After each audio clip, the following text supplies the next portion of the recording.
భారతదేశంలోనే ఏకైక దేవాలయం శ్రీ పశుపతినాథుని దేవాలయం తర్వాత నేపాల్లో ఉంది.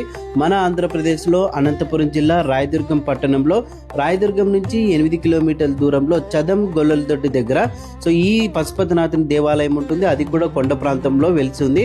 ఈ ప్రాంతాన్నంతా లింగాల బండ అని కూడా పిలుస్తారు. చుట్టూ కొండ ప్రాంతము, తర్వాత పచ్చని వాతావరణంలో మధ్యలో ఈ దేవాలయం కనిపిస్తుందండి. ఇక్కడికి రావాలంటే కార్లు కింద వరకు మాత్రమే వస్తాయి, బైకులు కూడా అంతే. ఈ ప్రాంతం అంతా కూడా చూడండి, చాలా ఆహ్లాదకరంగా ఉంటుంది. 4 నందుల మధ్య శివలింగం అయితే వెలిసి ఉంటుంది పశుపతినాథుడిది. ప్రతి సోమవారము, మాఘమాసము, శ్రావణ మాసము ఇక ప్రత్యేకంగా పూజలు అయితే ఇక్కడ జరుగుతుంటాయి. ఇక్కడికి భక్తాదులు వచ్చి ఈ పశుపతినాథుడిని దర్శించుకొని వెళ్తుంటారు. రాయదుర్గం నుంచి చాలా కన్వీనియంట్ ఉంటుంది. బళ్ళారి నుంచి అయితే 50 కిలోమీటర్ల దూరంలో ఈ యొక్క దేవాలయం అయితే మనకు కనిపిస్తుంటుంది అనమాట. మేము ఈ ప్రదేశానికి రావడం అయితే చాలా సార్లు వచ్చాము. ఇప్పుడు కూడా జస్ట్ డ్రోన్ విజువల్స్ ఒకసారి చూపిద్దామని చెప్పేసి ఇక్కడికి రావడం అయితే జరిగింది. మరి మీరు ఈ ప్రదేశానికి వచ్చింటే ఖచ్చితంగా అయితే కామెంట్ అయితే చేయండి ఎలా ఉందనేది. ఈ వీడియోని అయితే షేర్ చేయండి. Thank you.